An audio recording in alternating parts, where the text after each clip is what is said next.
اسی لیے کہتے ہیں سبحان ربی الاعلیٰ، میرا وہ رب پاک ہے جو سب سے بلند ہے۔ انہوں نے ہمارے نبی کو کہا حضرت، اور اپنے پیر کے نام کے آگے لگایا اعلیٰ حضرت، حضرت سے بھی بلند، حضرت سے بھی اونچا، جناب محمد رسول اللہ سے بھی اوپر جس کا مقام و مرتبہ ہو۔ کچھ لوگ تو اس لائن میں نکلے کہ انہوں نے اپنے پیر کو اعلیٰ حضرت نبی سے اونچا کہا، اور کچھ لوگوں نے تو اللہ ہی کا باپ بنا دیا، ابو الاعلیٰ۔ آگے کا نام نہیں لوں گا میں، اس کا نام لینے سے پہلے مجھے وضو بنانا پڑے گا، بہت مبارک ہستی ہے، وہ لوگ آپ جانتے ہوں گے۔ کسی نے کہا اعلیٰ حضرت محمد رسول اللہ سے بھی بلند، اور کسی نے کہا ابو الاعلیٰ، اعلیٰ کا بھی باپ، جو سب سے بلند ہے اس کا بھی باپ۔ اللہ کا بھی کوئی باپ ہوتا ہے نعوذ باللہ؟ ذرا غور کرو، کنیتیں بھی رکھی تو ایسی، لقب بھی رکھے تو ایسے، کنیتیں اور لقب بھی رکھے تو ایسے۔ سب سے بڑا شرک ہے ان تدعو للہ ندا وہو خلق۔ پیغمبروں کو دیکھ لو، انبیاء کرام کی زندگی پر نظر ڈالو، کس کو پکار رہے ہیں؟ آپ کو ایک پوائنٹ کی بات بتاؤں اور نوٹ کر لینا، اللہ نے قرآن میں جتنے نبیوں کا، جتنے رسولوں کا نام ذکر کیا ہے، اللہ نے قرآن میں جتنے نبیوں اور جتنے رسولوں کا نام ذکر کیا ہے، ان کا بیان کرتے وقت اللہ نے ان کی پریشانیوں کا تذکرہ بھی کر دیا، تاکہ لوگوں تمہارے سامنے یہ مسئلہ حل ہو جائے کہ پیغمبروں پر بھی مصیبتیں آئیں، پریشانیاں آئیں، لیکن انہوں نے ان پریشانیوں میں کس کے سامنے اپنے دامن کو پھیلایا اور اپنی مصیبتوں کو دور کس سے کرایا۔ یہ ایک سیرت کا بہترین پیغام ہے قرآن کریم کے اندر، انبیاء کا ذکر کرنا اور انبیاء کے ذکر کے بعد ان کی پریشانیوں کا ذکر کرنا۔ آدم علیہ السلام کو لے لیجئے، جبکہ اللہ فرماتا وعلم اسماء، آدم کو بہت سے نام سکھلائے اللہ نے، علم بھی دیا، اللہ نے آدم کو نام سکھلائے، جنت میں بھیج دیا، یہ بھی فرمایا جنت میں کھاؤ پیو رہو جیسے چاہو، لیکن یہ بھی کہہ دیا وَلَا تَقْرَبُوا هَٰذِهِ الشَّجَرَةَ، اس درخت کے قریب نہ جانا۔ ایک درخت تھا، قرآن نے صرف درخت کہا ہے، قرآن کی فصاحت و بلاغت اسی میں ہے کہ اس کو بس وہیں تک رہنے دو۔ جب اللہ نے نہیں بتایا، نبی نے نہیں بتایا کہ وہ گیہوں کا درخت تھا کہ مرچ کا درخت تھا، تو ہمارے مفسرین کو بھی اپنی طرف سے، علماء کو اپنی طرف سے اس میں کچھ کرنے کی ضرورت نہیں ہے، کوئی ضروری نہیں کہ ہم اللہ کے علم میں برابر کے شریک ہوں۔ الف لام میم کا معنی اگر اللہ نے نہیں بتایا، نبی نے نہیں بتایا، تو ضرورت نہیں ہے ہمیں کہ ہم اس کے یہ معنی نکالیں کہ الف سے یہ، لام سے یہ، میم سے یہ۔ قرآن نے کہا اس درخت کے قریب مت جانا، لیکن حضرت آدم علیہ السلام گئے، شیطان نے بہکایا، ان کی بیوی نے کہا چلو چلو، چلنے میں حرج کیا ہے، گئے اور کھا لیا درخت۔ غور کرو، آدم کو جبکہ اللہ نے نام سکھلایا، علم دیا، فرشتوں سے کہا سجدہ کرو صرف اس لیے کہ ان کو علم دیا گیا تھا، لیکن علم وہ بھی اللہ نے دیا، اور اللہ کا علم دیا ہوا اور انسان کا سکھلایا ہوا علم دونوں برابر نہیں ہوتا ہے، دونوں برابر نہیں ہوتا ہے۔ محمد رسول اللہ کو امی کہا گیا ہے، یعنی ان پڑھ، جیسے ماں کے پیٹ سے جو بچہ پیدا ہوتا ہے وہ پڑھنا لکھنا نہیں جانتا، ایسے نبی بھی تھے، لیکن نبی اکرم ان پڑھ اس معنی میں تھے کہ کسی انسان نے نبی کو نہیں پڑھایا تھا، لیکن نبی اکرم بہت زیادہ پڑھے لکھے تھے، اس کا معنی یہ ہوا کہ اللہ نے نبی کو پڑھایا تھا، اور جب اللہ کسی کو پڑھاتا ہے تو اس کا پڑھایا ہوا سبق بندہ بھولتا نہیں ہے۔ میرے استاذ نے ہمیں کیا پڑھایا، آدھا یاد ہے آدھا بھول گیا، میں ابھی 1 گھنٹہ 1.5 گھنٹہ آپ کے سامنے بولوں گا، چلا جاؤں گا، اگر آپ سے پوچھوں کہ میں نے کیا آپ کو پڑھایا، آپ میری تقریر ہو بہو اسی انداز میں پیش نہیں کر سکتے، آپ بہت سی باتیں بھول جائیں گے۔ انسان کو پڑھاتا ہے تو اس کا پڑھایا ہوا سبق پڑھانے والا بھی بھول جاتا ہے اور جس کو پڑھایا جا رہا وہ بھی بھول جاتا ہے، لیکن اللہ جب کسی کو پڑھاتا ہے تو پڑھانے والی ذات قادر مطلق ہے، اور جس کو پڑھا رہا ہے وہ معمولی ذات نہیں ہے، معمولی ہستی نہیں ہے۔ اللہ جو پڑھا رہا ہے، جس کو اللہ پڑھاتا ہے وہ آدمی اس سبق کو نہیں بھول سکتا، کیونکہ پڑھایا اللہ نے۔ اور نبی اکرم کو کس نے پڑھایا؟ اللہ نے پڑھایا۔ دلیل اللہ نے خود فرمایا قرآن کریم کے اندر سَنُقْرِئُكَ فَلَا تَنْسَى، پڑھیے سب اسم ربک الاعلیٰ، سَنُقْرِئُكَ فَلَا تَنْسَى، قرأ یقرأ کے معنی عربی میں پڑھنا، اور اقرأ یقرأ اقراؤن کے معنی پڑھانا۔ اللہ نے فرمایا سنقرئک فلا تنسى، اے نبی ہم آپ کو ایسا پڑھائیں گے کہ آپ بھولیں گے نہیں۔ ایک انسان کو پڑھاتا ہے، اس کی پڑھائی الف با تا سا سے شروع ہوتی ہے۔ اللہ نے جب محمد کو پڑھایا تو آپ کی تعلیم الف با تا سے نہیں شروع ہوئی، انزلہ علی قلبک، ہم نے اس قرآن کو آپ کے دل پر نازل کیا ہے۔ وہ پڑھائی اقرا بسم ربک الذی خلق سے شروع ہوتی ہے غار حرا کے اندر۔ ذرا غور کیجئے، اللہ جب نبی کو پڑھاتا ہے، اللہ جب کسی کو پڑھاتا ہے تو انداز الگ ہوتا ہے، ایک انسان کو پڑھاتا ہے تو انداز الگ ہوتا ہے۔ حضرت آدم کو نام سکھلائے، علم دیا، لیکن اس کے باوجود بھی علم غیب نہیں تھا، کسی نبی کو علم غیب نہیں تھا۔ اگر علم غیب ہوتا تو حضرت آدم اس درخت کے قریب نہیں جاتے اور سوچ لیتے کہ نہیں کھاؤں گا تو نکال دیا جاؤں گا اور جنت سے باہر کر دیا جاؤں گا۔ کسی نبی کو علم غیب نہیں تھا۔ تم تو کہتے ہو کتوں کو علم غیب، بلیوں کو علم غیب، بلیوں تک کو علم غیب ثابت کر دیا گیا۔ یا پیغمبروں کو علم غیب نہیں ہے۔ حضرت یعقوب علیہ السلام کو علم غیب ہوتا تو اپنے بیٹے یوسف کو ان 11 بھائیوں کے ساتھ بھیجتے جنہوں نے کنویں میں پھینک دیا تھا اور کہا تھا کہ بھیڑیا کھا گیا ہے یوسف کو۔ اگر علم غیب ہوتا تو کبھی نہیں بھیجتے، نہیں تم ان کو کنویں میں گرا دو گے اور کہو گے بھیڑیا کھا گیا۔ علم غیب اگر کسی نبی کو ہم مان لیں تو کتنی توہین ہے۔ حضرت ابراہیم علیہ السلام کو اللہ کہہ رہا ہے، خواب میں دکھلا رہا ہے کہ میں اپنے ہاتھ سے اپنے بیٹے کو ذبح کر رہا ہوں، قربانی مانگ رہا ہے بیٹے کی۔ حضرت ابراہیم علیہ السلام اپنے بیٹے سے کہہ رہے ہیں، وہ لے کے جا بھی رہے ہیں قربان کرنے کے لیے۔ اس کا مطلب یہ تھا کہ حضرت ابراہیم علیہ السلام کو اگر علم غیب مان لیا جائے تو ابراہیم علیہ السلام ایک ناٹک کر رہے تھے، ایک ڈرامہ کر رہے تھے، نعوذ باللہ۔ یعنی ان کو معلوم تھا کہ میرا بیٹا ذبح نہیں ہوگا، علم غیب تھا اس لیے چھری چلا دی۔ اگر مجھے یہ معلوم ہوگی چھری میرے بیٹے پہ چلے گی نہیں تو چھری چلانے میں پھر دقت کیا ہے؟ یعنی ابراہیم علیہ السلام نے فارمیلٹی پوری کی تھی بس، ورنہ ان کو معلوم تھا کہ میرا بیٹا کٹے گا نہیں، چھری نہیں چلے گی۔ تو ان کو اپنے بیٹے سے کہنا چاہیے، بیٹے مجھے معلوم ہے میں نبی ہوں، مجھے علم غیب ہے، میں چھری چلاؤں گا لیکن چلے گی نہیں، تجھے ڈرنے کی ضرورت نہیں۔ لیکن کیا کہہ رہے ہیں، یا بنی انی اری فی المنام انی اذبحک فانظر، آئے میرے بیٹے میں نے آج کی رات خواب میں دیکھا کہ میں اپنے ہاتھ سے تجھے ذبح کر رہا ہوں، بول تیری کیا رائے ہے؟ فانظر، غور کر لے، ماذا ترا، تیرا کیا خیال ہے؟ فرما بردار بیٹے کا جواب بھی سنو، کیا جواب دیتا ہے؟ یا ابت افعل ما تؤمر ستجدنی انشاءاللہ من الصابرین، آئے ابو جان آپ کو جو حکم دیا گیا آپ اس کام کو جلدی سے کر ڈالیے، انشاءاللہ آپ مجھے صبر کرنے والوں میں سے پائیں گے۔ حضرت آدم علیہ السلام اس درخت کا پھل کھا لیتے ہیں۔ منوسمرتی بھی کہتی ہے دونوں کے جسم سے آدم اور حوا، آدم کا نام عاشور، حوا کا نام ہیووتی اور شتروپا بتلایا گیا ہے ویدوں میں۔ دونوں کے جسموں سے جنتی کپڑا، سورگیہ وستر اتار لیا گیا، جنتی لباس، کھجور کے بڑے بڑے پتوں سے انہوں نے اپنے جسم کو چھپایا۔ یہ منوسمرتی کے الفاظ ہیں، اور اس کے بعد ان کو بھیج دیا گیا دنیا میں۔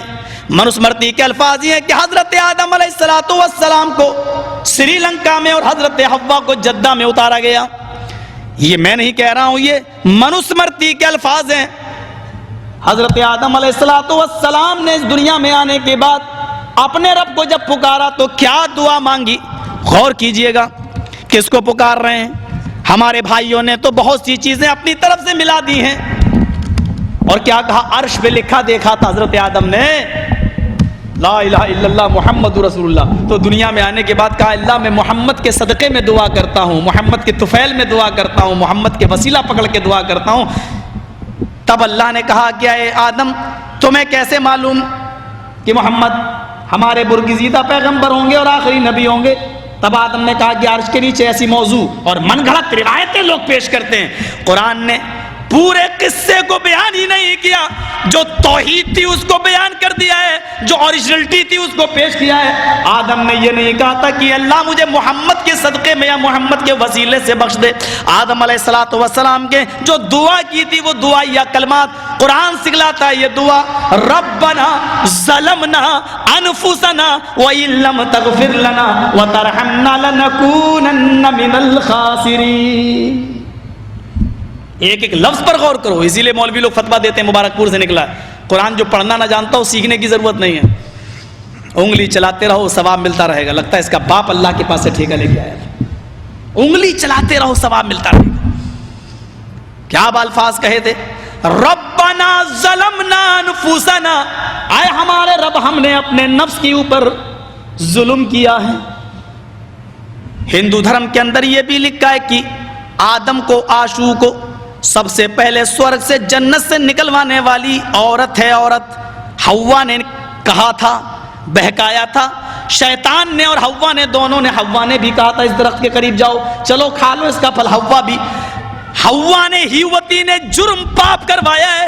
دنیا میں جب بھی کوئی عورت گناہ کرے، جب بھی کوئی مرد کوئی پاپ کرے گا، گناہ کرے گا، اس کا پہلا پاپ، پہلا گناہ عورت کے اوپر پڑے گا۔ عورت پاپ کی دیوی ہے، یہ ہندو دھرم میں لکھا ہوا ہے۔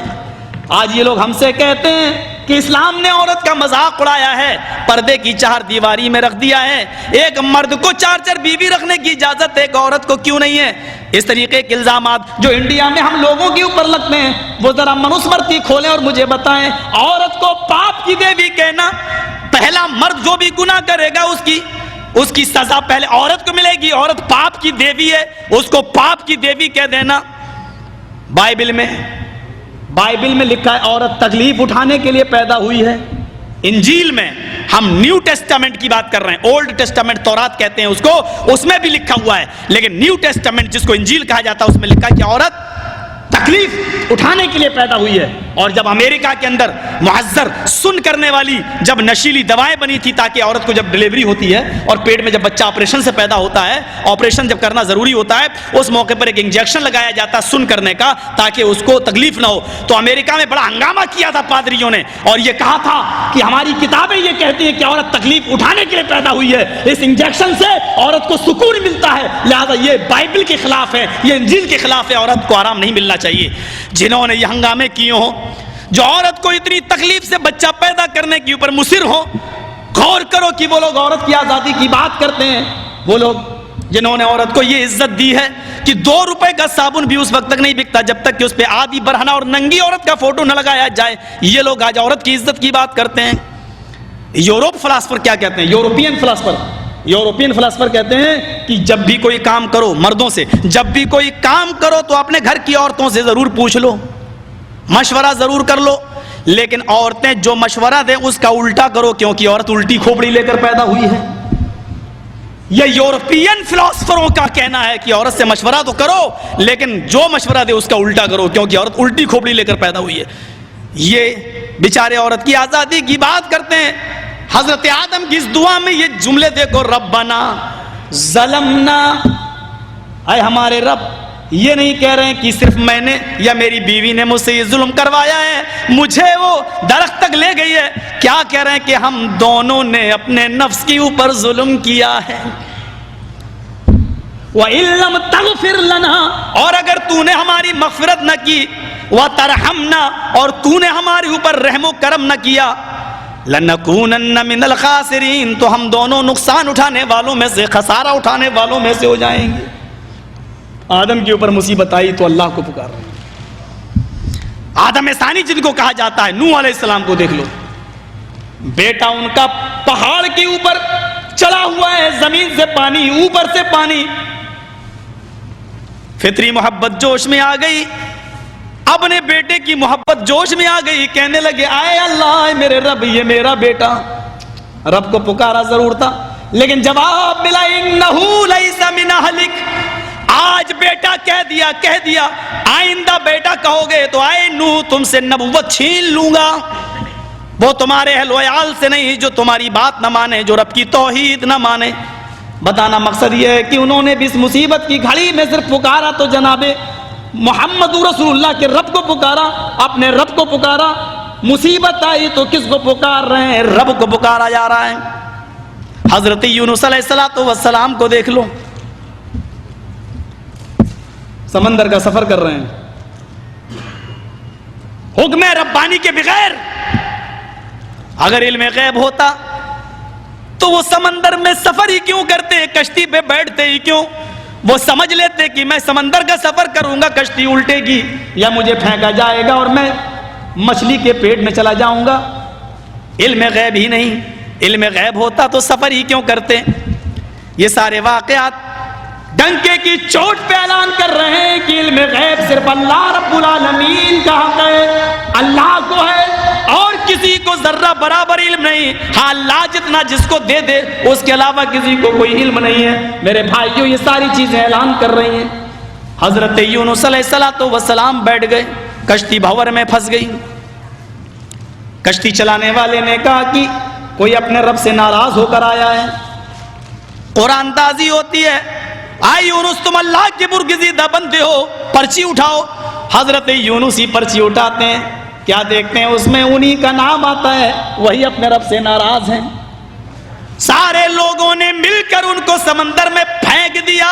یہاں پھینکا، قرآن کے الفاظ دیکھو، فَالْتَقَمَهُ الْحُوتُ، یہاں پھینکا، وہاں مچھلی نے لقمہ بنا لیا، مچھلی ان کو نگل گئی۔ 3 دن تک مچھلی کے پیٹ میں رہتے ہیں۔ رب یاد آتا ہے، پکار رہے ہیں تو رب کو پکار رہے ہیں۔ آواز آئی تو یہی، لا الہ الا انت سبحانک انی کنت من الظالمین، کنت من الظالمین کے لفظ پر غور کرو کہ اس کے بعد حضرت یونس نے اپنے آپ کو کتنا بڑا ظالم کہا، کتنا بڑا ظالم۔ کیا جواب دیتے ہیں؟ لا الہ الا، تیرے علاوہ کوئی معبود نہیں، سبحانک، تیری ذات پاک ہے، انی کنت من الظالمین، یقیناً میں ہی ظالموں میں سے ہوں، میں ہی ظالموں میں سے ہوں۔ حضرت یعقوب کو دیکھو، یوسف کے بھائیوں نے کہہ دیا بھیڑیے نے کھا لیا ہے، صبر کر کے رہ گئے، لیکن رب کو پکارا، اتنا مانگا کہ روشنی چلی گئی آنکھوں کی۔ اللہ نے کہا یعقوب تم نے مجھے پکارا ہے، میں تمہاری آنکھوں کی روشنائی کو پہلے دوں گا تاکہ تم اپنے بیٹے کو پہچان سکو۔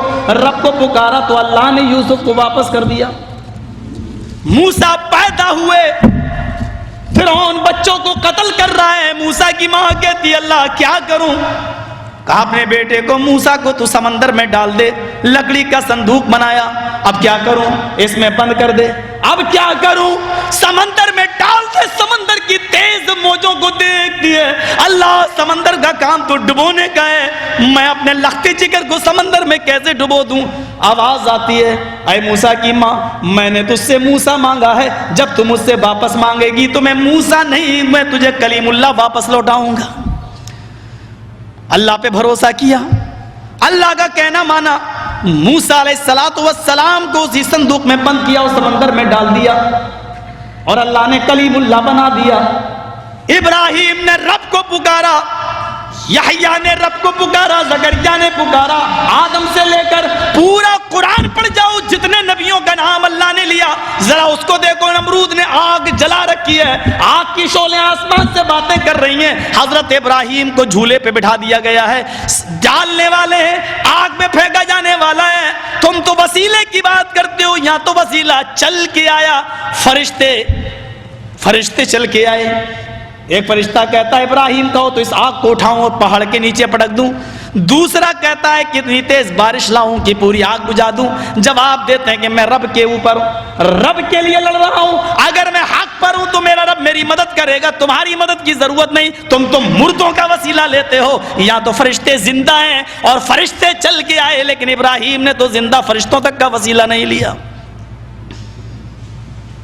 رب کو پکارا، آگ میں ڈالا گیا، حکم ہوتا قلنا یا نارو کونی برداً وسلاما علی ابراہیم، اے آگ، یا نارو، اے آگ، کونی، ٹھنڈی ہو جا، برداً ٹھنڈی ہو جا، اور ٹھنڈی مفسرین نے لکھا ایک نقطہ، ٹھنڈی نہیں کہا اللہ نے، برداً وسلاما کا، کیونکہ ٹھنڈی اگر کہتا تو اتنی ٹھنڈی بھی ہو سکتی تھی کہ برف سے زیادہ. جہاں زیادہ گرمی انسان کو نقصان پہنچاتی ہے وہیں زیادہ ٹھنڈک بھی انسان کو نقصان پہنچاتی ہے. اس لیے اللہ نے کہا ٹھنڈی تو ہو لیکن وسلامن، ایسی ٹھنڈی ہو کہ سلامتی والی، میرے بندے کے لیے نہ زیادہ گرمی ہو نہ زیادہ ٹھنڈی، بالکل سلامتی والی کہ میرے ابراہیم کو تکلیف نہ ہو. اعلیٰ ابراہیم کے اوپر کس کو پکار رہے ہیں؟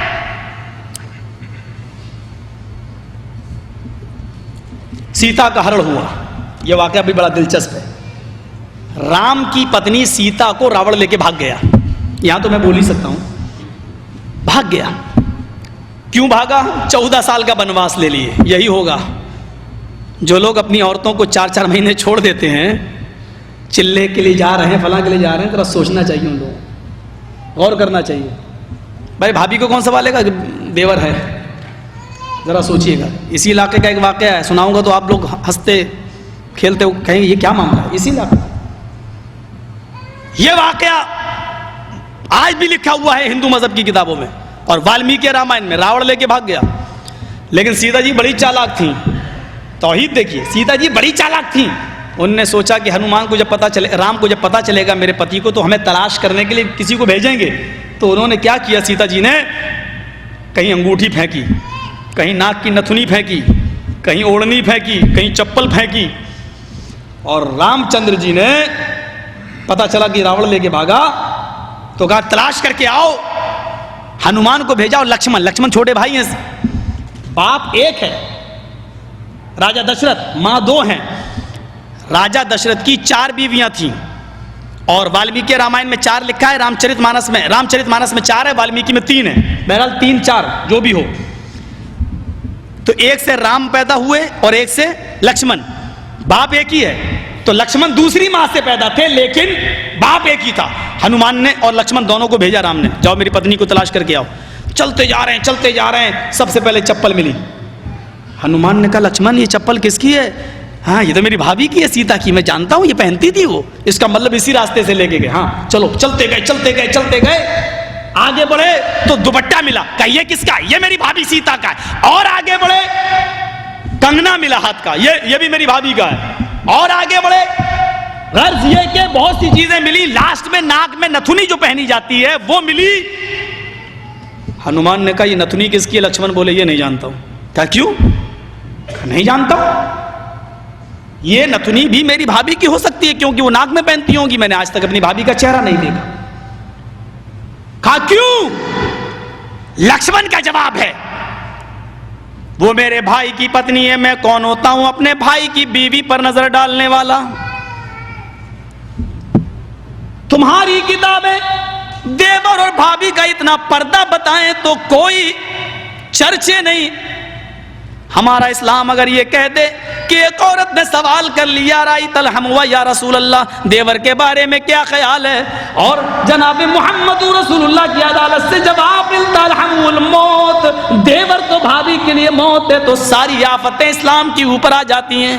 ہم آہ بھی کرتے ہیں تو ہو جاتے ہیں بدنام، اور تم قتل بھی کرتے ہو تو چرچا نہیں ہوتا. مجھے آپ تو جواب دیں کہ لکشمن کو بھابھی کا چہرہ کیوں نہیں دیکھنے دیا؟ بہرحال مہابھارت کا یدھ ہوتا ہے اور لکشمن ہنومان دونوں چھڑا کے لاتے ہیں سیتا جی کو. سیتا جی جب رام کے سامنے جھکتی ہیں اور ان کے پیر چھوتی ہیں اور آشیرواد لیتی ہیں تو رام چندر جی نے اپنی پتنی کو جھکنے نہیں دیا، دونوں کاندھے پکڑ کے ان کو اٹھا لیا اور فرمایا رام رامائی نمہ رام رامائے ستیم استی. ہے سیتا میں رام ہوں تیرا اور تیرے رام کا رام ہے اوپر والا. سنسکرت گرامر میں یہ رام رام آئے جب رام کے ساتھ آئے آ جائے تو اس کا معنی ہوتا کا لیے، کے لیے، کو لیے، کی لیے. رام رام آئے، رام کے لیے نمسکار کرو، جھکو، یعنی اپنے رام کے سامنے نہیں بلکہ اس رام کے سامنے جو تیرے رام کا بھی رام ہے. اے سیتا میں تیرا رام ہوں اور تیرے رام کا رام ہے اوپر والا. رام رامائے نمہ، اپنے رام کو پرنام نہ کر بلکہ اس رام کے سامنے جھک جو تیرے بھی رام کا رام ہے. اس لیے ہندوؤں میں جب کوئی مر جاتا تو کہتے ہیں رام رام ستیہ ہے. ارتھی دیتے وقت شمشان گھاٹ میں لے جاتے وقت کیا کہتے ہیں؟ رام رام ستیہ ہے. اب بدل دیا، کہنے لگے رام نام ستیہ ہے. حالانکہ سنسکرت نہیں بدل سکتے. رام رامائے ستیم استی, رام کا رام سچا ہے, یعنی رام رام سچا ہے. مطلب یہ ہوا ہائے مرنے والے تو مر گیا, اب رام چندر جی تیری زندگی کے مالک نہیں, اب تو رام کا رام جانے کہ تیرے ساتھ کیا معاملہ ہوگا, تو نے عمل کیسے کیے, تو نے کرتوت کیسے کیے, رام کا رام ہی سچا ہے. فَمَن يَعْمَلْ مِثْقَالَ ذَرَّةٍ خَيْرًا يَرَهُ وَمَن يَعْمَلْ مِثْقَالَ ذَرَّةٍ شَرًّا يَرَهُ. ایک نہیں 1,00,000 قرآن خوانی کر ڈالو, ایک نہیں 1,00,000 قرآن پڑھ کے مرنے والے پہ بخش دو, مرنے والے کو کچھ بھی ثواب نہیں ملے گا. اس کی اپنی زندگی میں جو اس نے عمل کیے ہوں گے وہی اس کے کام آئیں گے.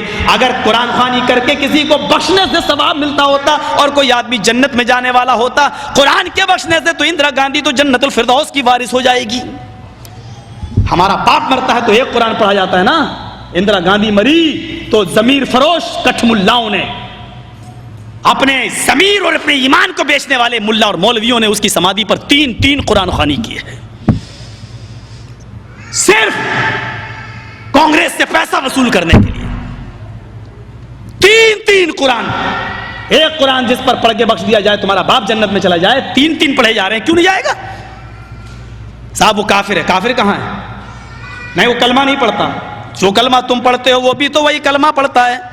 تم کہتے ہو لا الہ الا اللہ محمد رسول اللہ, اس کے یہاں پر بھی تو یہی کلمہ لکھا ہوا ہے. اتھرو وید کے 20ویں کانڈ میں, اور پنڈت مرنے سے پہلے اپنے بیٹے کو وہی انکہی کے جملے سکھلاتا ہے, لا الہ ہرنے پاپن الا اللہ پرم پدم, تو جو چاہے سورگ تو جپے نام محمدم. ہائے میرے بیٹے, مرنے سے پہلے لا الہ الا اللہ پڑھ لینا, تیرے سارے پاپ مٹ جائیں گے. لا الہ ہرنے پا الا اللہ, لا الہ ہرنے پاپن الا اللہ پرم پدم, لا الہ الا اللہ پڑھ لینا, تیرے سارے پاپ ہر ہو جائیں گے, مٹ جائیں گے. یہی تو اللہ کے نبی نے کہا تھا, ان الاسلام یہدم ما کان قبلہ, اسلام لے آؤ. اسلام کب لایا جاتا ہے؟ جب کلمہ پڑھا جاتا ہے. ما کان قبلہ, جتنے بھی گناہ تم نے کیے ہیں سارے کے سارے گناہ معاف ہو جائیں گے. جو کلمہ تم پڑھتے ہو وہی تو وہ بھی پڑھتے ہیں. فرق اتنا ہے. دلیل کیا ہے؟ تم کھڑی مورتی کی پوجا کر رہے ہو, وہ پڑی مورتی. ایک پڑی مورتی کی, ایک کھڑی مورتی کی. یہ شنکر بھگوان کی مورتی ہے, یہ بڑے پیر صاحب کا یا نظام الدین اولیاء کا مزار ہے, یہ احمد رضا خان کا مزار ہے. یہ کھڑی مورتی ہے, یہ پڑی ہے. جو کام اس پہ ہو رہا ہے وہی کام تو اس پہ بھی ہو رہا ہے. ورنہ مجھے بتا دو, ہندو چنری چڑھائے مورتی پہ تو کافر, تم چادر چڑھاؤ تو پکے مسلمان, وہ ہار ڈالے تو کافر, تم پھول برساؤ تو پکے مسلمان. یہ کوئی چیز کھانے کی مورتی پہ چڑھائے تو کہے پرساد, پرساد کھانا حرام. یہاں پر کوئی چیز چڑھائی جائے اس کو کہو تبرک ہے, اور یہ کھانا بڑا مبارک. ہندو مورتی دھو کر اس کا پانی پیے اور کہے کہ یہ گنگا جل سے زیادہ پاک و پوتر ہے, اس سے بیماریاں صحیح ہو جاتی ہیں. مسلمان عرس کے موقع پر قبر دھو کر پانی اس کے بوتلوں میں بھرے اور کہے کہ اس کے آگے تو زمزم بھی فیل ہے, تو یہ پکا مسلمان. جو کام اس پہ ہو رہا ہے وہی کام تو اس پہ ہو رہا ہے.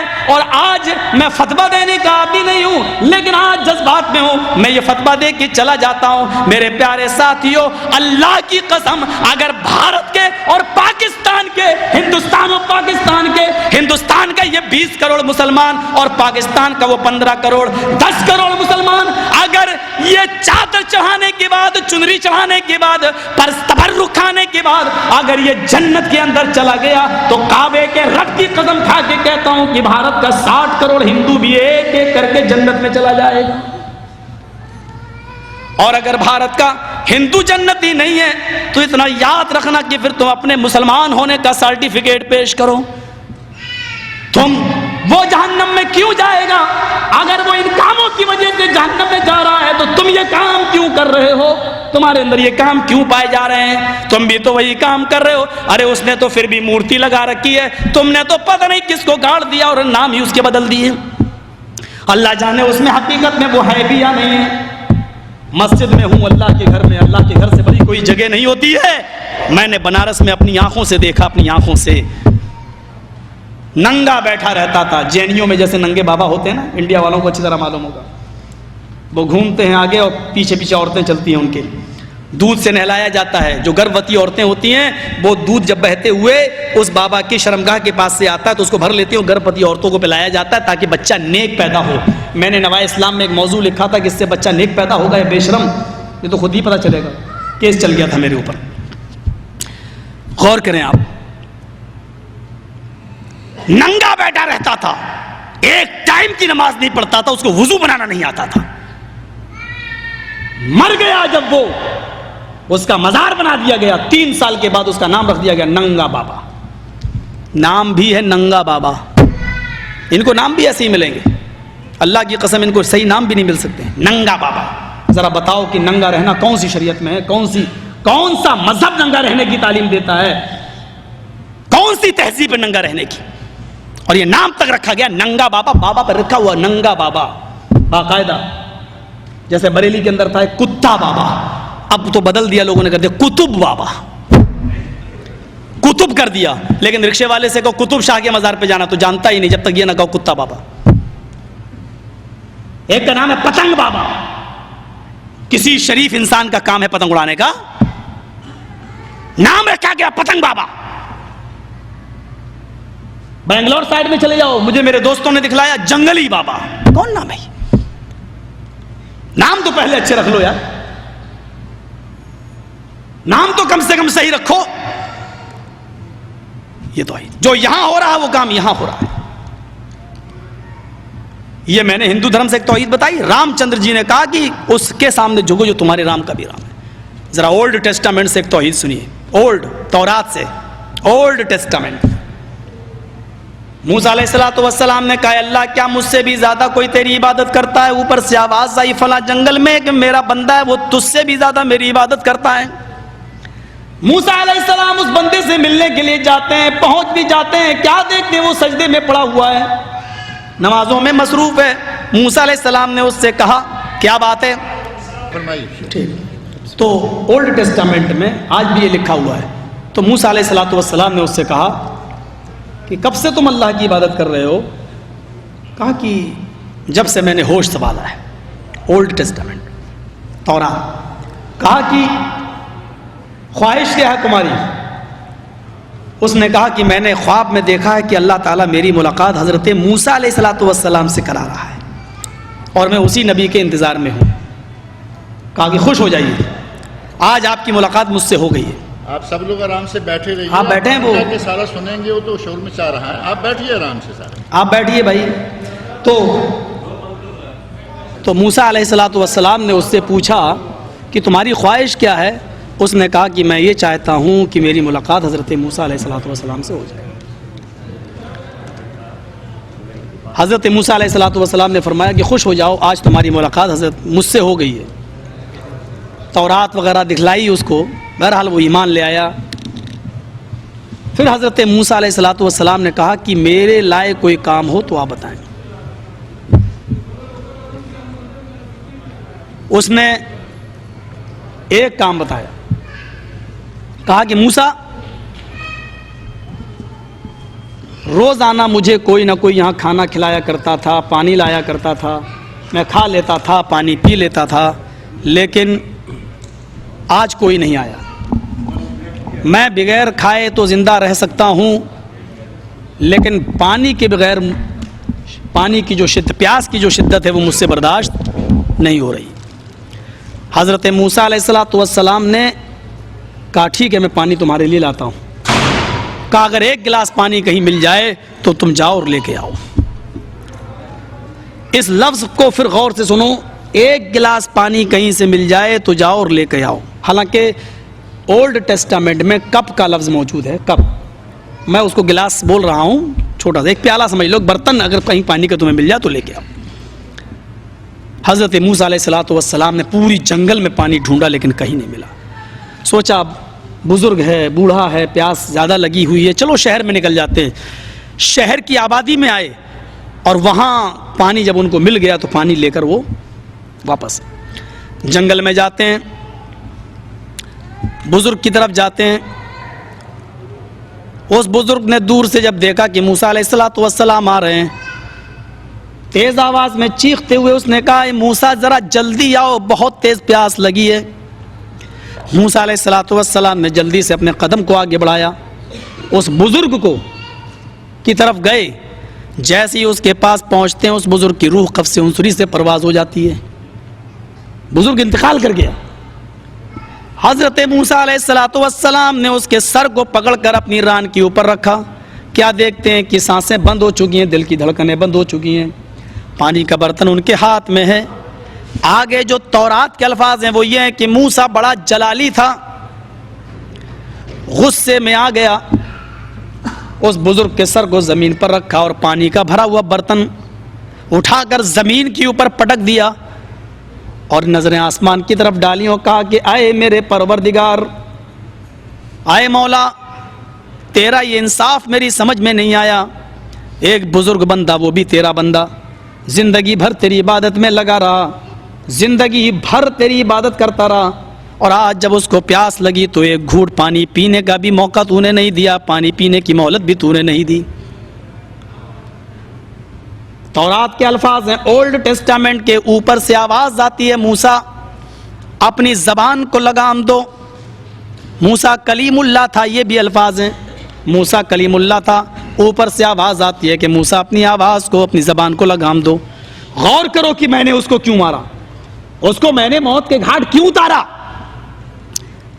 اے موسیٰ، اس جنگل میں تو تم آج گئے ہو، اس سے پہلے اس کو پانی کون پلایا کرتا تھا اور کھانا کون کھلایا کرتا تھا؟ موسیٰ نے جواب دیا، اے اللہ تو، کہا پانی کون پلایا کرتا تھا؟ کہ اے اللہ تو، کہا موسیٰ اب تو ہی بتا۔ آج جب میرے بندے کو پیاس کی شدت محسوس ہوئی، اب تک اس کو کھلاتا میں تھا، پلاتا میں تھا، جب آج اس کو پانی کی ضرورت پیش آئی تو میرے بندے کو پانی کا سوال مجھ سے کرنا چاہیے تھا یا تجھ سے؟ موسیٰ علیہ السلام نے جواب دیا، اللہ تجھ سے۔ کہا موسیٰ، میں نے اس کی روح کو قبضہ کر لیا ہے، میں نے نکال لیا ہے تاکہ آئندہ تیرے بعد آنے والی نسل کو اس بات کا پتہ چل جائے کہ موسیٰ جیسا نبی اور پانی ہاتھ میں۔ لیکن جس کو موسیٰ پانی پلانا چاہے ضروری نہیں کہ وہ اس کو پلا ہی دے۔ ہائے موسیٰ، میں نے اپنے بندے کی روح کو قبض کر لیا ہے، یہ دکھانے کے لیے کہ کسی نبی کے اندر بھی اتنی طاقت نہیں ہے کہ وہ کسی کو 2 گھونٹ پانی بھی پلا سکے۔ اگر تیرے اندر طاقت ہے تو ذرا پلا کے دکھا۔ تورات میں یہ واقعات جو آج بھی لکھے ہوئے ہیں کس توحید کو بتلا رہے ہیں؟ ہمارے ہاں تو پھر بھی اجازت ہے، چلو میرے پاس قلم نہیں ہے میں نے آپ سے لے لیا، بیوی نے کھانا پکایا ہے میں بیٹھا ہوا ہوں، لاؤ بیوی کھانا لاؤ، مانگ لیا۔ لیکن بیوی بھی ہماری محتاج ہے، ہم اس کو بھی ضرورت مند سمجھتے ہیں۔ آج آپ سے ہم نے قلم لے لیا، کل آپ ہم سے بھی کوئی چیز مانگ سکتے ہیں۔ آپ میرے اللہ تعالیٰ نے دنیا میں ایک دوسرے کا ضرورت مند ایک دوسرے کو بنا دیا ہے، لیکن یہ چیزیں آج بھی اس توحید کو واضح کر رہی ہیں۔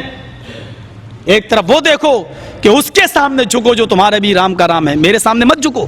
اور اسی لیے نمہ کا لفظ آیا، نم سے بنا نمستے، میں نے کل بتایا تھا نمستے کہنا حرام ہے۔ ہمارے انڈیا میں جو مسلمانوں کا ماحول ہے، غیر مسلموں سے مروب ہیں، جو کاروبار کر رہے ہیں ان کے ساتھ مل کر نمستے جی حضور، نمستے جی صاحب، نمستے۔ نم کے معنی ہوتے ہیں سر جھکانا، آستمانی سامنے، نمستے ہم آپ کے سامنے سر جھکا رہے ہیں۔ اسلام نے تو یہ تعلیم بڑے سے بڑے بزرگوں کے سامنے بھی نہیں دیے کہ ان کے سامنے بھی سر جھکایا جائے۔ ہم نمستے کیسے کہیں؟ نماز بھی جو لفظ آیا ہے، نماز یہ بھی سنسکرت کا لفظ ہے، عربی لفظ نہیں ہے۔ نم پلس از، یہ 2 شبدوں سے مل کر بنا ہے، نم پلس از۔ آپ دیکھیں نم کے معنی سر جھکانا اور از کا لغوی معنی دیکھیں ڈکشنری میں نالند وشال شبد ساگر میں، تو از معنی ایشور، اللہ لکھا ہوا، از میز ایشور۔ نم پلس از جب دونوں کو ملائیں گے تو کیا پڑھیں گے؟ نماز اللہ کے سامنے سر جھکانا۔ اگر اس کو اس معنی میں لیا جاتا تو ٹھیک ہے، اللہ کے سامنے سر جھکانا، اور نمستے آپ کے سامنے سر جھکانا۔ اس لیے نمستے کہنا حرام ہے، کوئی مسلمان کسی غیر مسلم کو نمستے نہیں کہنا چاہیے۔ یہ توحید کی دعوت تھی۔ شرک کس کو کہتے ہیں؟ اسی کی الٹی ایک ولوم، اسی کا اپوزٹ شرک ہے، جو کسی بھی حال میں معاف نہیں ہے۔ شرک کی نحوست اس حد تک پہنچی ہوئی ہے کہ اللہ تعالیٰ نے اپنے پیارے نبی جناب محمد رسول اللہ کو بھی یہ کہہ دیا، وارننگ دے دی۔ نبی اکرم سے بڑا مقام کس کا ہو سکتا ہے؟ لیکن وارننگ کا انداز دیکھو، لَإِنْ أَشْرَكْتَ لَيَحْبَطَنَّ عَمَلُكَ لَتَكُونَنَّ مِنَ الْخَاسِرِينَ۔ لَإِنْ أَشْرَكْتَ لَيَحْبَطَنَّ عَمَلُكَ، غور کرو، لام داخل ہے خبر پر اور فعل مضارع پر نون تاکید بانون ثقیلہ داخل ہے۔ لَإِنْ أَشْرَكْتَ، اگر آپ شرک کریں گے، نبی سے کہا جا رہا ہے اگر آپ شرک کریں گے، لَيَحْبَطَنَّ عَمَلُكَ، تو آپ کے عمل ضرور بضرور برباد کر دیے جائیں گے، آپ کے عمل بیکارت ہو جائیں گے۔ لَتَكُونَنَّ مِنَ الْخَاسِرِينَ، اور آپ بھی نقصان اٹھانے والوں میں سے ہو جائیں گے۔ شرک دلیل ہے اس بات کی کہ شرک کے ساتھ کوئی عمل قبول نہیں ہے۔ جب نبی اگر شرک کریں، نعوذ باللہ، اللہ نہ کرے میرے بھائیو، اگر نبی شرک کرتا ہے تو نبی کے بھی عمل برباد ہو جائیں۔ ہمارے اور آپ کی حیثیت ہی کیا ہے، ہمارے اور آپ کا مقام ہی کیا ہے، ہماری اور آپ کی ویلو کیا ہے؟ اللہ نے نبی کو حکم دے دیا اگر آپ شرک کریں گے تو آپ کے بھی عمل برباد کر دی جائیں۔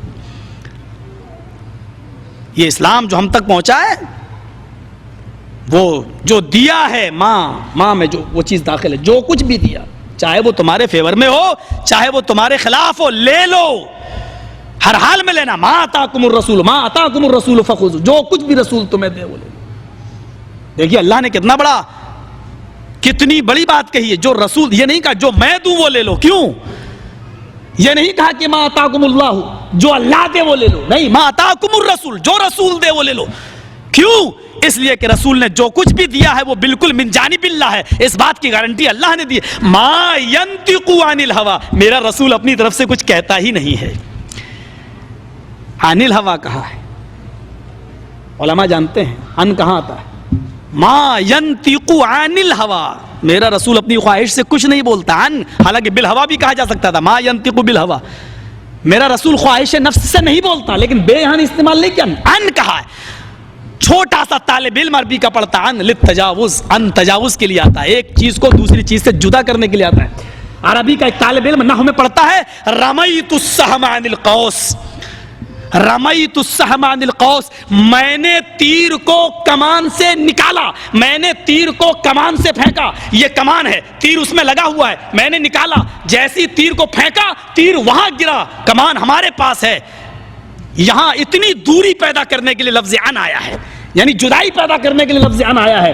جس طرح تیر کمان سے نکلنے کے بعد دور گرتا ہے، اس کا کمان سے کوئی واسطہ نہیں ہوتا ہے۔ ما ینطق عن الہوی، میرے نبی اور ان کے خواہش سے بولنے کے درمیان بھی اتنی ہی دوری ہے کہ میرا نبی خواہش سے بول ہی نہیں سکتا ہے۔ جیسے تیر کمان سے نکلنے کے بعد تیر سے کوئی، کمان سے کوئی واسطہ ہی نہیں ہوتا ہے، ایسا میرے نبی کا اپنے خواہش سے بولنے سے کوئی واسطہ ہی نہیں ہے، کوئی چیز ہی نہیں ہے، میرا نبی اتنی دور رہتا ہے اپنی طرف سے۔ بلکہ اللہ نے گارنٹی بھی دی ہے، کیا کہا؟ وَلَوْ تَقَوَّلَ عَلَيْنَا بَعْضَ الْأَقَاوِيلِ، بڑا عجیب معاملہ ہے۔ قَالَ يَقُولُ مَنِ کہنا، اور تقوّل یتقول، کوئی چیز باب تفاعل میں چلی جائے تو بنا کر کہنا۔ کہتے ہیں تکلف مت کرنا، یہ تکلف بھی تفاعل سے آیا ہے۔ کھانا کھائیے مولوی صاحب، تکلف مت کرنا، تکلف یعنی جو آپ کی اصلی حیات ہے اسی حیات پر کھائیے گا کھانا، بنا کر، بناوٹی، ظاہر تھوڑا شرم کے، ایسے مت، اسی سے تکلف آیا ہے، تصنع جس میں بناوٹ پائی جائے۔ تو اللہ تعالیٰ نے کیا کہا؟ وَلَوْ تَقَوَّلَ عَلَيْنَا بَعْضَ الْأَقَاوِيلِ، اگر میرے نبی نے کچھ باتیں میری طرف سے بنا کر کہہ دی ہوتی، یعنی میرے حکم کے بغیر اپنی طرف سے کہہ دی ہوتی، تو میں کیا کرتا؟ اللہ کہہ رہا لَأَخَذْنَاهُ بِالْيَمِينِ، تو ہم اس کو داہنے ہاتھ سے پکڑ لیتے۔ اللہ کا دایاں بایاں ہاتھ نہیں ہوتا، ایک عقیدہ یاد رکھنا، اللہ کا دایاں بایاں ہاتھ نہیں ہوتا، اللہ کے دونوں ہاتھ دائیں ہیں، لیکن دائیں کا لفظ اس لیے استعمال کیا تاکہ پتہ چل جائے لوگوں کو کہ بائیں ہاتھ کی بنسبت دائیں ہاتھ کی پکڑ زیادہ مضبوط ہوتی ہے۔ اللہ نے یہاں کیا کہا؟ لَأَخَذْنَاهُ بِالْيَمِينِ، ہم اس کو داہنے ہاتھ سے پکڑ لیتے، یعنی ہم اس کو مضبوطی سے پکڑ لیں گے۔ فَمَا مِنْكُم مِّنْ أَحَدٍ عَنْهُ حَاجِزِينَ، پھر ہم کو ایسا کرنے سے کوئی نہیں روکے گا۔ بلکہ ایک جگہ تو اللہ نے اسی کے آگے کہا ہے یہ وَلَوْ تَقَوَّلَ عَلَيْنَا بَعْضَ الْأَقَاوِيلِ ثُمَّ لَقَطَعْنَا مِنْهُ الْوَتِينَ. اگر اپنی طرف سے کوئی بات کہہ دی ہوتی تو ہم اس کی بھی رگے دل کاٹ ڈالتے, اس کی بھی گردن کاٹ ڈالتے, ہم اس کو بھی ذبح کر دیتے, اس نبی کی بھی رگے دل رگے جان ہم کاٹ ڈالتے. میرا نبی اگر 2-4 باتیں اپنی طرف سے کہہ دے تو رب کہہ رہا ہے کہ میں اس کی بھی گردن کاٹ ڈالتا. ان کٹھ ملاؤں کا کیا ہوگا جنہوں نے پورا دین بناوٹی بنا ڈالا ہے, پورا دین بنا کے پیش کر دیا ہے. شب برات کا حلوہ کہاں سے آیا؟ سب اللہ کے نبی کے دندان مبارک شہید ہوئے تھے تب آپ نے کھایا. نبی نے تو پیا ہوگا, دانت شہید ہوئے تو کوئی چیز پی ہوگی, دانتوں سے تو نہیں کھائی گئی ہوگی. تم اتنا مضبوط کیوں بناتے ہو؟ نبی نے صرف اکیلے کھایا یا آپ کے ساتھ جتنے صحابہ تھے سب نے کھایا؟ نہیں صاحب, اکیلے ہی کھایا. تمہاری پوری ضروریت کیوں کھاتی ہے؟ نبی نے صرف ایک بار کھایا, تم ہر سال کیوں کھاتے ہو؟ چلو میں نے مان لیا تمہاری بات, نبی نے صرف 1 سال کھایا جس دن دندان مبارک شہید ہوئے, تمہاری پوری ضروریت ہر سال کیوں کھاتی ہے؟ صاحب جو کام میرے نبی نے ایک بار کیا وہ زندگی بھر کی دلیل بن جاتی ہے. اگر وہ کام زندگی بھر کی دلیل بن جاتی ہے تو ہمارے نبی نے پیڑ پہ پتھر تو کئی دن مسلسل باندھے ہیں, وہ دلیل کیوں نہیں بنائی تم نے؟ مولوی کا جواب ہوتا ہے حلوہ کھانا مولوی کا کام, پتھر ماننا نبی کا کام. کھانے کا معاملہ آیا, مولوی نے سنت بنا لیا. بخاری شریف کی کتاب العتیمہ والاشربہ کی روایت ہے, حضرت عبداللہ ابن عباس اس حدیث کے راوی ہیں, فرماتے ہیں کہ نبی اکرم صلی اللہ علیہ وسلم کے اوپر مسلسل کان رسول اللہ صلی اللہ علیہ وسلم یبیت اللیالی المتتابعات, یبیت اللیالی المتتابعات, کئی راتیں مسلسل پائے در پہ ایسی گزر جاتی تھیں کہ آپ کے اور آپ کے گھر والوں کے پاس ہوا وَأَهْلُ لَا يَجِدُونَ عَشَاءً, رات کا کھانا نہیں ملتا تھا. اور کانا فعل مضارع پر داخل ہے کنٹینیو, ایسا نہیں کہ آج نہیں ملا کل مل گیا, کل مل گیا پرسوں نہیں ملا پھر مل گیا, نہیں. کان رسول اللہ صلی اللہ علیہ وسلم یبیت اللیالی المتتابعہ, کئی راتیں, اور متتابعہ کا لفظ پے در پہ کنٹینیو ریگولر کئی راتیں ایسی گزر جاتی تھی کہ رات کا کھانا نہیں ملتا تھا. پوچھا پھر گزر, کہتی الا التمر والماء, سوائے پانی اور کھجور کے گزارا نہیں. بخاری کے الفاظ ہیں. اس کو دلیل کیوں نہیں بنایا؟ نہیں دلیل بنائیں گے. جنگ بدر کے اندر 14 صحابہ شہید ہوئے, کیا نبی نے کبھی کسی صحابی کے نام پر کوئی تعزیہ بنایا؟ جنگ احد کے اندر 70 صحابہ شہید ہوئے, کیا کبھی نے کوئی تعزیہ نکالا؟ رشتہ داری کی بنیاد پر اگر تعزیہ بنانا جائز ہے کہ امام حسین شہید ہوئے تھے, نبی کے نوازے تھے, اس لیے تو حسین کا نکال لیتے ہو. مجھے بتاؤ کہ پھر حضرت عثمان کا کیوں نہیں نکالتے؟ وہ تو نبی کا داماد تھا, ایک نہیں دو بیٹیاں اللہ کے نبی نے اس کو دی تھی. حضرت حمزہ کا کیوں نہیں نکالتے؟ وہ تو چچا تھا. اس کی لاش کو بھی جناب محمد رسول اللہ نے جب دیکھا, ناک کٹی ہوئی, کان کٹا ہوا, پیٹ پھٹا ہوا, کلیجہ باہر نکلا ہوا, کلیجے کی بوٹیاں چبی ہوئی, اس لاش کو دیکھ کر آپ نے فرمایا کہ اے میرے چچا جان, قیامت تک جتنے لوگ اللہ کی راہ میں قتل کیے جائیں گے وہ صرف شہید ہوں گے, تو ان تمام شہیدوں کا سردار بنا کر اٹھے گا. تو سید الشہداء ہے. میں پوچھتا ہوں, شہید کا ماتم کر لیتے ہو, سید الشہداء کا ماتم کیوں نہیں کرتے؟ بات مجھے صرف اتنی کرنی ہے کہ میرا نبی اگر اپنی طرف سے کوئی بات کہہ دے تو اللہ کے ہم اس کی بھی رگے دل کاٹ ڈالیں. جن لوگوں نے دین پیش کر کے بناوٹی باتوں کو دین میں شامل کیا, ان کٹھ ملاؤں کا کیا حال ہوگا؟ یہ شرک ہے. لَإِنْ أَشْرَكْتَ لَيَحْبَطَنَّ عَمَلُكَ, آئے نبی شرک کریں گے تو آپ کے بھی عمل برباد ہو جائیں گے. میں نے وہ آیت پڑھی تھی وَلَا تَدْعُ مِن دُونِ اللَّهِ, آئے نبی اس ذات کو مت پکارو, وَلَا تَدْعُ مِن دُونِ اللَّهِ, اور تم اللہ کو چھوڑ کر کسی ایسی ہستی کو نہ پکارو, مَا لَا يَنْفَعُكَ, جو تمہیں نہ نفع دے سکتی ہے نہ نقصان. پہلے اللہ کا اصول یہی ہے, پہلے وارننگ دے دی, کیئرفل کر دیا, ہوشیار. پھر کہا کسی کو مت پکارنا. پھر کیا کہا؟ فَإِن فَعَلْتَ, دیکھیں انداز دیکھیں, فَإِن فَعَلْتَ فَإِنَّكَ إِذًا مِّنَ الظَّالِمِينَ, میرے منع کرنے کے باوجود بھی اگر تم نہ مانے اور مجھے چھوڑ کر غیر کو پکارتے رہے, إِنَّكَ إِذًا مِّنَ الظَّالِمِينَ, تب تمہارا شمار ظالموں میں ہوگا, ظالموں میں لکھے جاؤ گے. پر بھی جس میں یدعون کا لفظ تدعون جمع مذکر حاضر کے صیغے کے ساتھ موجود ہے. ان الذین تدعون من دون اللہ لن یخلقوا ذبابا ولو اجتمعوا له وان یسلبهم الذباب شیئا لا یستنقذوه منه ضعف الطالب والمطلوب. جو لوگ اللہ کو چھوڑ کر کسی دوسری ہستی کو پکارتے ہیں, ان الذین تدعون من دون اللہ, اللہ کو چھوڑ کر تم جن کو بھی پکار رہے ہو, لن یخلقوا ذبابا, ایک مکھی بھی پیدا نہیں کر سکتے. اور لا یخلقو نہیں کہا, لن کہا. لن یخلقو, ہرگز ایک مکھی پیدا نہیں کر سکتے. اور ذبابن کہا ہے, نکرہ استعمال کیا, ایک مکھی بھی پیدا نہیں کر سکتے. اور ایک مکھی کو پیدا کرنے کے لیے چیلنج کتنا بڑا, وَلَوِ اجْتَمَعُوا لَهُ, لہو میں ہو ضمیر کا مرجع وہی ذباب ہے. اس ایک مکھی کو پیدا کرنے کے لیے سارے کے سارے جمع ہو جائیں. علامہ احسان اللہ ظہیر نے اس کا ترجمہ کیا تھا, کشمیر سے کنیا کماری تک تمہارے سارے بابا مل جائیں. لَن يَخْلُقُوا ذُبَابًا وَلَوِ اجْتَمَعُوا لَهُ, کشمیر سے کنیا کماری تک, اور میں کہہ سکتا ہوں بریلی سے بغداد تک, سارے مل جائیں تو ایک مکھی بھی پیدا نہیں کر سکتے. اور مکھی پیدا کرنا تو دور کی بات, اللہ نے ایسا تماچا مارا ہے. وَإِن يَسْلُبْهُمُ الذُّبَابُ شَيْئًا شَيْئًا, یہاں پر بھی نکرہ استعمال کیا. اگر مکھی ان سے تھوڑا سا کچھ لے کے چلی جائے, مکھی کتنا لے کے جائے گی؟ یہ کوئی چیز کھا رہے ہیں, اس سے تھوڑا سا لے کے چلی جائے. چلو شب برات کا حلوائی لے لو, اس پر بیٹھ گئی, کتنا لے کے جائے گی مکھی؟ تھوڑا سا لے کے چلی گئی. اللہ کیا کہہ رہا؟ وَإِن يَسْلُبْهُمُ الذُّبَابُ شَيْئًا لَا يَسْتَنْقِذُوهُ مِنْهُ, یہ اس مکھی کو پکڑ کے اس سے وہ چیز چھیننے کی بھی طاقت نہیں رکھتے.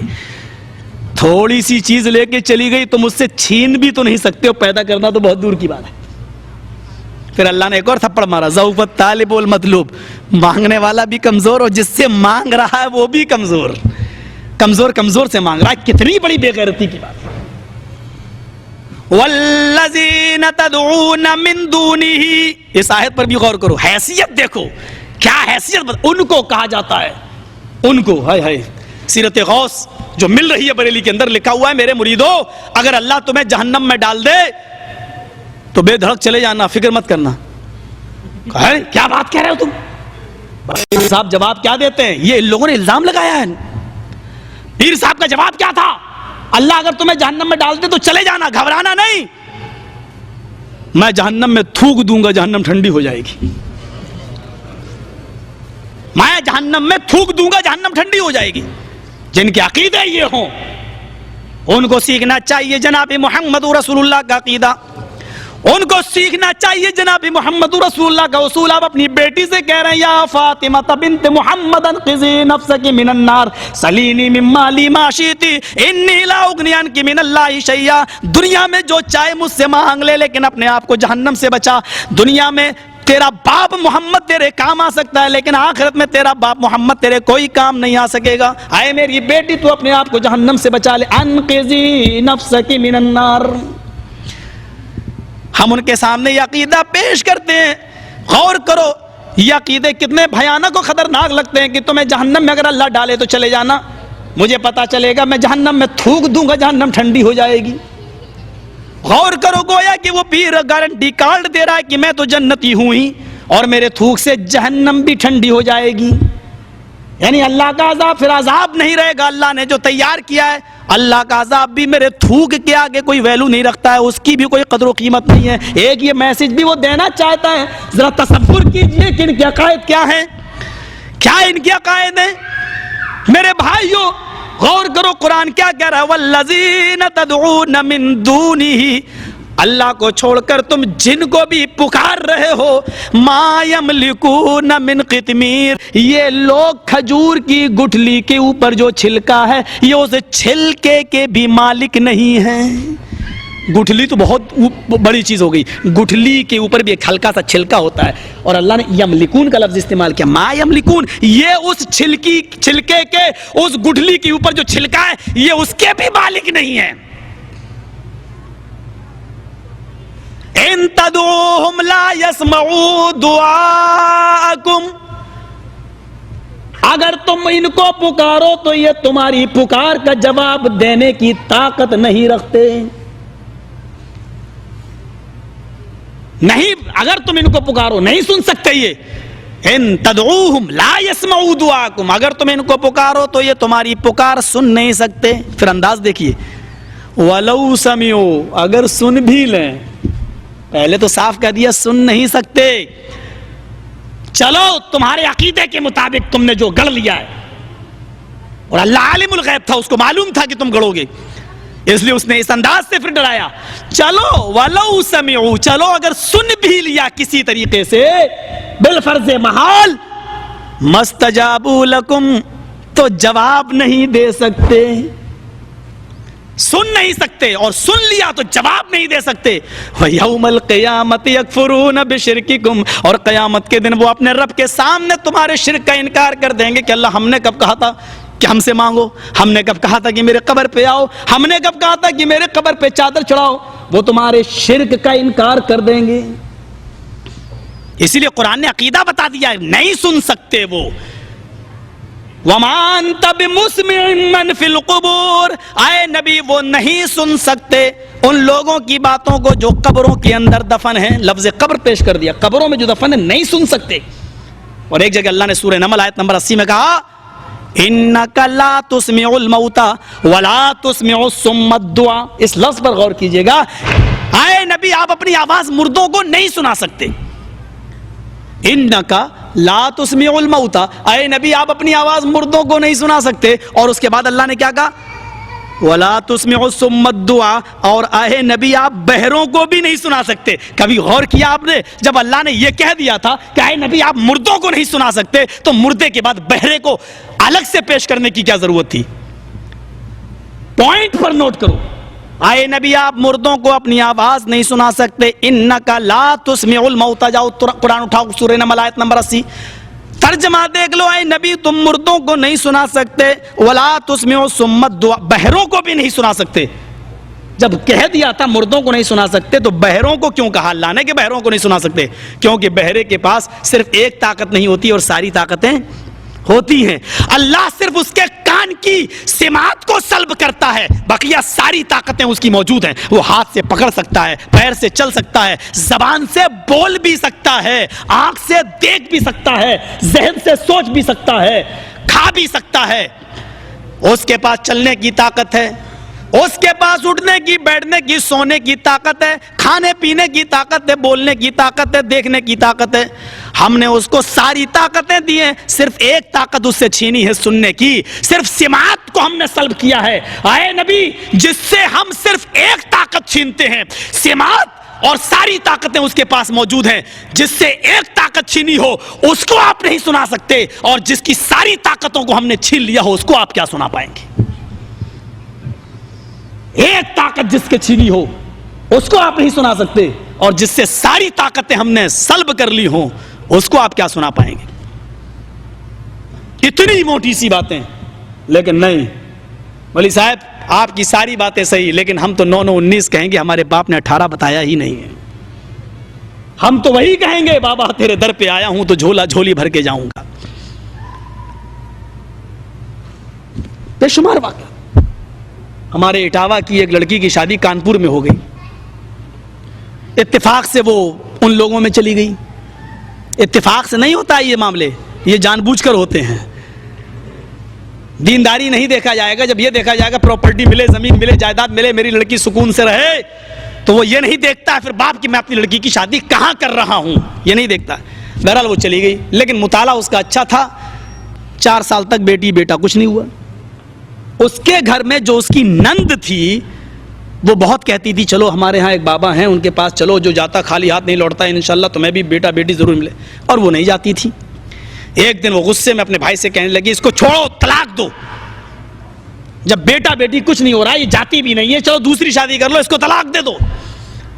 اس نے جب طلاق کا نام سنا تو چڑھ بیٹھی اپنی نند کے اوپر اور بولی, اے تجھے اپنے بابا پہ بہت بھروسہ ہے کیا؟ بولی ہاں. چل تو دیکھ, اس کے بعد اگر بیٹا بیٹی نہ ملے تو کہنا. کہا اچھا ایک بات بتا, تیرے رشتے نہیں آ رہے ہیں, تو پہلے بابا کے پاس جا. تو کہا دیکھو بھابھی میرا مذاق مت اڑاؤ, تم جانتی ہو میرے رشتے تو آ رہے ہیں لیکن اس کے بعد ختم ہو جاتے ہیں. کہا کیوں؟ کہا بھائی میری شکل اچھی نہیں ہے, میں کالی ہوں, آج کل لڑکے چاہتے ہیں کہ گوری لڑکی ملے, خوبصورت ملے. کہا اچھا اس لیے تیرے رشتے ختم ہو رہے ہیں؟ کہاں.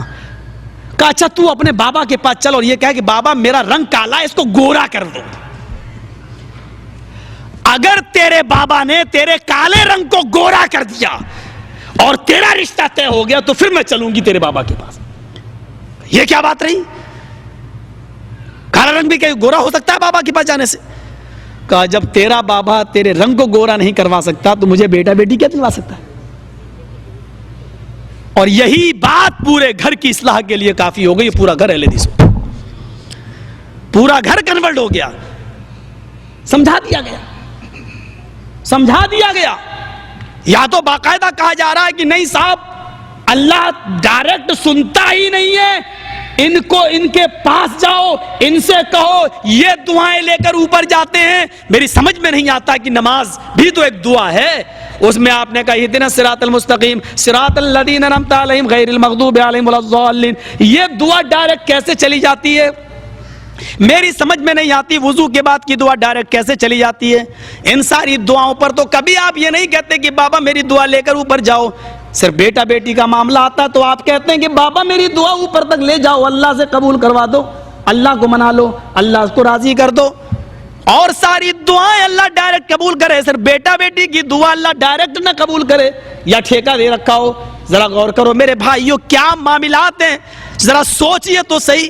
ایک اس کو اس انداز سے سمجھنے کی کوشش کرو کہ ایک آدمی تھا, ایک لطیفہ ہے یہ, ایک آدمی تھا وہ ڈائریکٹ کبھی مانگتا ہی نہیں تھا, یہاں تک کہ نماز اور روزہ جیسی عبادت بھی بابا اللہ تک پہنچا دو. نماز پڑھتا تھا, کہتا تھا بابا میری نماز اللہ تک پہنچا دو. ایک دن یہ بیٹھا بیچارہ گاڑی پہ جا رہا ہے اور گاڑی پہاڑ کے اوپر چل رہی ہے, پھسل جاتی ہے, بریک فیل ہو جاتے ہیں, پہاڑ کے اوپر سے نیچے گرتا ہے. لیکن ڈرائیور کو معلوم ہے کہ پہاڑ کے جڑ سے, بیچ سے درخت کی جڑ نکلی ہوئی ہے. اس نے ڈھکن کھولا, کھڑکی کھولی اور کود گیا اور وہ بیچ میں آ کر پیڑ پر لٹک گیا, ایسے نیچے لٹکا ہے. اور ماروتی نیچے گری, گاڑی نیچے گری اور وہ آدمی جتنے بیٹھے تھے سب مر گئے. اب یہ اوپر دیکھتا ہے تو 2 کلومیٹر اونچا پہاڑ, نیچے دیکھتا ہے تو 2-3 کلومیٹر گہری کھائی, پیڑ پکڑا ہوا درخت. آج اس کو نہ اجمیر والا یاد آ رہا ہے نہ کچھوچا والا. آج وہ ڈائریکٹ اس پوزیشن پہ کہتا اللہ اے اللہ تو مجھے بچا لے. اللہ نے کہا فرشتوں ادھر آؤ تو ذرا دیکھو تو صحیح, اس سڑے ہوئے منہ سے کیا آواز نکل رہی ہے. آج تک ڈائریکٹ اس نے میرا نام نہیں لیا اور آج ڈائریکٹ کہہ رہا اللہ مجھے بچا لو.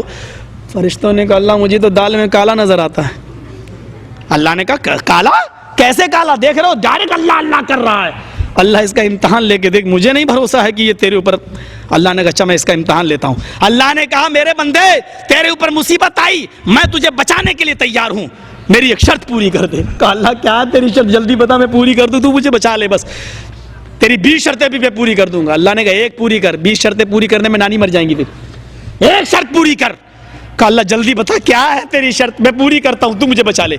اللہ نے کہا میری شرط یہ ہے بندے تو اپنے دونوں ہاتھ چھوڑ دے. اللہ نے کہا میرے بندے میری شرط یہ ہے کہ تو اپنے دونوں ہاتھ چھوڑ دے, اوپر پکڑا ہوا نیچے.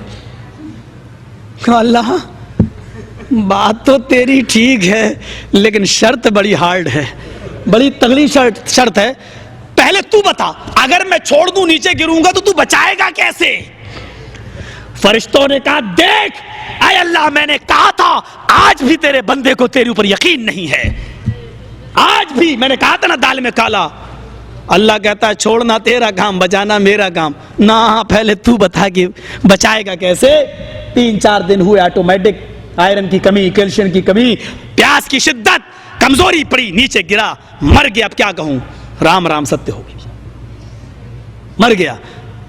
تو میں یہ کہنا چاہتا ہوں کہ مصیبت کے موقع پر اللہ ہی یاد آتا ہے، لیکن یہ دل کی آواز ہے کہ اس کو اللہ نکلتا ہے. لیکن جو لوگ اتنے بے شرم پڑ جائیں غیر اللہ کے پاس جا کر، ان کو اللہ کے اوپر بھی اعتبار نہیں ہوتا، اور وہ اللہ سے بھی سودے بازی کرنے لگتے ہیں کہ پہلے تو بتا کہ مجھے بچائے گا کیسے. ہمارا عقیدہ اللہ کی ذات کے بارے میں یہ ہے کہ اللہ اس وہم و گمان سے بھی پاک ہے کہ اس کے بارے میں لفظ کیسا لگایا جائے. لفظ کیسا لگانا بھی شرک ہے کہ وہ کیسے بچائے. ان اللہ علی کل شیء قدیر، وہ ہر چیز پر قادر ہے، وہ ہر چیز پر قادر ہے. سوال مت کیجئے گا کیا وہ اپنے جیسا دوسرا خدا بنا سکتا ہے. سوال مت کیجئے گا کیا وہ جھوٹ بولنے پر بھی قادر ہے. اس قسم کے سوالات خوارج نے جو جوابات دیے ہیں کہیں ڈر لگتا ہے لوگ بہک نہ جائیں، پھسل نہ جائیں. میرے بھائیوں، اللہ کے بارے میں عقیدہ رکھنا چاہیے کہ اللہ ہر چیز پر قادر ہے. اس کا یہ معنی نہیں لینا چاہیے کہ اللہ قادر کا مطلب قوی، اللہ تعالیٰ قوی ہے، طاقت رکھتا ہے، یعنی اپنے جیسا دوسرا خدا نہیں بنا سکتا لیکن طاقت رکھتا ہے لیکن بنا نہیں. اللہ تعالیٰ ہر چیز پر قادر ہے. وہ سوالات میں جانا ہی نہیں چاہیے، اور جب وہ سوالات ہمارے ذہن میں آئے تو اعوذ باللہ من الشیطان الرجیم پڑھنا چاہیے. اور بھی بہت سی باتیں میرے بھائیو. چلو آج میں نے کچھ ضرورت سے زیادہ آپ کا ٹائم لے لیا ہے. میں جانتا بھی ہوں کہ مجھے آپ کے وقت کا احساس بھی ہے، چونکہ کل بھی پروگرام ہے، پرسوں بھی پروگرام ہے، اس کے بعد بھی پروگرام ہے. ہم اللہ سے دعا کرتے ہیں کہ بار الہ ہمیں توحید کی اہمیت سمجھنے کی اور شرک کی برائیوں کو سمجھنے کی توفیق عطا فرما، اور شرک سے ہمیں اجتناب کرنے کی اور توحید پر گامزن رہنے کی توفیق عطا فرما. اور جب تک ہم زندہ رہیں اسلام پہ زندہ رکھنا، اور جب ہمارا خاتمہ ہو تو ایمان پر خاتمہ فرمانا. وما علینا الا البلاغ المبین، وآخر دعوانا ان الحمد للہ رب العالمین. السلام علیکم ورحمۃ اللہ وبرکاتہ.